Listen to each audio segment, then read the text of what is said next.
ലോക ക്രിക്കറ്റ് ആരാധകർ ആകാംക്ഷയോടെ കാത്തിരിക്കുന്ന T20 ലോകകപ്പിലെ ഏറ്റവും നിർണായകമായ പോരാട്ടത്തിന് കൊൽക്കത്തയിലെ ചരിത്ര പ്രസിദ്ധമായ ഈഡൻ ഗാർഡൻസ് വേദിയാകുന്നു.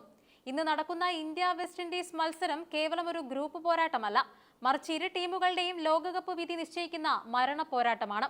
ഈ മത്സരത്തിൽ വിജയിക്കുന്നവർ സെമി ഫൈനലിലേക്ക് ടിക്കറ്റ് എടുക്കുമ്പോൾ പരാജയപ്പെടുന്നവർക്ക് ലോകകപ്പിൽ നിന്നും പുറത്തേക്ക് പോകേണ്ടി വരും.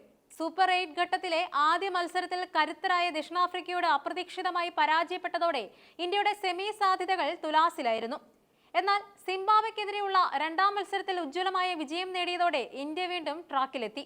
നിലവിൽ പോയിന്റ് ടേബിളിൽ നിർണായക സ്ഥാനത്തുള്ള ഇന്ത്യക്ക് വിൻഡീസിനെതിരെയുള്ള മത്സരം ജയിച്ചേ തീരൂ. കരീബിയൻ കരുത്തരായ വെസ്റ്റ് ഇൻഡീസ് സ്വന്തം നാട്ടിലെ സാഹചര്യങ്ങളിൽ അപകടകാരികളാണെങ്കിലും ഈഡൻ ഗാർഡൻസിലെ ഇന്ത്യൻ കാണികളുടെ പിന്തുണ ടീം ഇന്ത്യക്ക് വലിയ കരുത്താകും.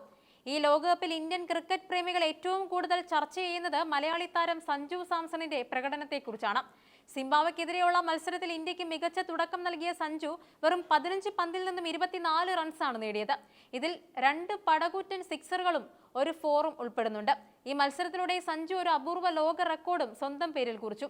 T20 ക്രിക്കറ്റിൽ ഒരു ടീം 250-ലധികം റൺസ് സ്കോർ ചെയ്ത മത്സരങ്ങളിൽ ഏറ്റവും കൂടുതൽ സിക്സറുകൾ നേടുന്ന താരമെന്ന ബഹുമതിയാണ് സഞ്ജുവിനെ തേടിയെത്തിയത്. സഞ്ജു സാംസൺ 19 സിക്സറുകളും ഫിൽ സാൾട്ട് 18 സിക്സറുകളും ഹസ്രത്തുള്ള നസായി 18 സിക്സറുകളുമാണ് എടുത്തത്.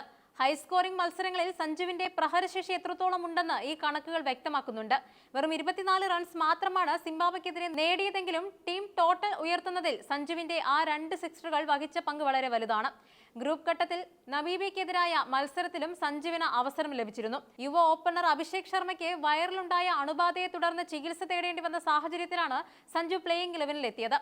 നമീബിയക്കെതിരെ 8 പന്തിൽ നിന്നും 3 സിക്സറുകളുടെ അകമ്പടിയോടെ 22 റൺസ് നേടിയ സഞ്ജു തനിക്ക് ലഭിക്കുന്ന കുറഞ്ഞ പന്തുകളിലും വലിയ ഇമ്പാക്ട് സൃഷ്ടിക്കാൻ തനിക്ക് കഴിയുമെന്ന് തെളിയിച്ചു. ഡൽഹിയിലെ സ്വകാര്യ ആശുപത്രിയിൽ ചികിത്സയിലായിരുന്ന അഭിഷേക് ശർമ്മ തിരിച്ചെത്തിയപ്പോഴും സഞ്ജുവിനെ ടീമിൽ നിലനിർത്തിയത് താരത്തിന്റെ ഫോം പരിഗണിച്ചാണ്. സിംബാബ്വെക്കെതിരെ മത്സരത്തിൽ ഇന്ത്യ കാഴ്ചവെച്ചത് T20 ചരിത്രത്തിലെ തന്നെ മികച്ച ബാറ്റിംഗ് പ്രകടനങ്ങളിൽ ഒന്നാണ്. മുൻനിര താരങ്ങളെല്ലാം ഒന്നിനൊന്ന് മികച്ച രീതിയിൽ ബാറ്റ് വീശി. രോഗമുക്തി നേടി തിരിച്ചെത്തിയ അഭിഷേക് 30 പന്തിൽ 55 റൺസുമായി തന്റെ ക്ലാസ് തെളിയിച്ചു. നായകന്റെ ഇന്നിംഗ്സ് കാഴ്ചവെച്ച ഹാർദിക് 23 പന്തിൽ നിന്നും പുറത്താകാതെ 50 റൺസ് നേടി. വെറും 16 പന്തിൽ 44 റൺസ് അടിച്ചുകൂട്ടിയ തിലക് വർമ്മയുടെ പ്രകടനം ഇന്ത്യൻ സ്കോർ 250 കടത്തുന്നതിൽ പ്രധാന പങ്കുവഹിച്ചു.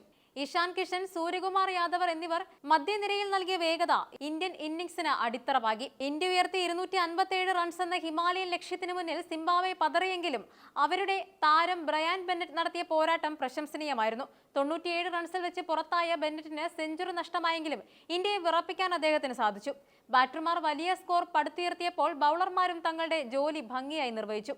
3 വിക്കറ്റുകൾ വീഴ്ത്തി സിംബാബ്വെയുടെ നടുവടിച്ചു അർഷ്ദീപ് സിംഗ്. അതോടൊപ്പം അക്സർ പട്ടേലും വരുൺ ചക്രവർത്തിയും മധ്യ ഓവറുകളിൽ കൃത്യമായ ഇടവേളകളിൽ വിക്കറ്റുകൾ വീഴ്ത്തി റൺ റേറ്റ് നിയന്ത്രിച്ചു. വെസ്റ്റ് ഇൻഡീസിനെ നേരിടുമ്പോൾ ഇന്ത്യക്ക് ചില പ്രധാന കാര്യങ്ങളിൽ ശ്രദ്ധ കേന്ദ്രീകരിക്കേണ്ടതുണ്ട്. സഞ്ജുവും അഭിഷേകും നൽകുന്ന തുടക്കം വിൻഡീസിനെ പേസ് ബൗളർമാർക്കെതിരെയും ആവർത്തിക്കേണ്ടതുണ്ട്. വിൻഡീസ് സ്പിന്നർമാർ നേരിടുന്നതിൽ സൂര്യകുമാർ യാദവിന്റെ പ്രകടനം നിർണായകമാകും. നിക്കോളസ് പൂരൻ, ആന്ദ്രേ റസൽ തുടങ്ങിയ വെടിക്കെട്ട് വീരന്മാരെ തടയാൻ അർഷ്ദീപിനും പാണ്ഡ്യയ്ക്കും വലിയ ഉത്തരവാദിത്തമുണ്ട്. മലയാളി ആരാധകർ ഉറ്റുനോക്കുന്നത് വിൻഡീസിനെതിരായ നിർണായക മത്സരത്തിൽ സഞ്ജു സാംസൺ ബാറ്റിംഗ് ഓർഡറിൽ എവിടെ ഇറങ്ങുമെന്നതാണ്. സിംബാബ്വെക്കെതിരെ ഓപ്പണിംഗിൽ നടത്തിയ പരീക്ഷണം വിജയിച്ച സാഹചര്യത്തിൽ വിൻഡീസിനെതിരെയും സമാനമായ വെടിക്കെട്ട് തുടക്കം ഇന്ത്യ പ്രതീക്ഷിക്കുന്നുണ്ട്. സഞ്ജുവിന്റെ നിലവിലെ ഫോം ഇന്ത്യക്ക് വലിയൊരു പ്ലസ് പോയിന്റ് ആണ്. ഈഡൻ ഗാർഡൻസിലെ പിച്ചിൽ ബാറ്റിംഗിന് വലിയ മുൻതൂക്കം ലഭിക്കാറുമുണ്ട്. അതിനാൽ തന്നെ വീണ്ടും ഒരു ഹൈ സ്കോറിംഗ് മത്സരത്തിനാണ് സാധ്യത. സെമി ഫൈനൽ എന്ന ലക്ഷ്യത്തിലേക്ക് ഇന്ത്യക്ക് കടമ്പ കടന്നേ മതിയാകൂ. സഞ്ജു സാംസന്റെ റെക്കോർഡ് പ്രകടനങ്ങളും യുവതാരങ്ങളുടെ ആവേശവും ഒത്തുചേരുമ്പോൾ വിൻഡീസിനെ തകർത്ത് ഇന്ത്യ സെമിയിൽ പ്രവേശിക്കുമെന്ന് തന്നെ നമുക്ക് പ്രതീക്ഷിക്കാം. ഇന്ന് കൊൽക്കത്തയിൽ നീലക്കടൽ ഇരമ്പുമ്പോൾ സഞ്ജുവിന്റെ ബാറ്റിൽ നിന്നും കൂടുതൽ സിക്സറുകൾ പിറക്കുമെന്നും ഇന്ത്യ വിജയക്കൊടി പാറിക്കുമെന്നും നമുക്ക് കാത്തിരുന്ന് കാണാം.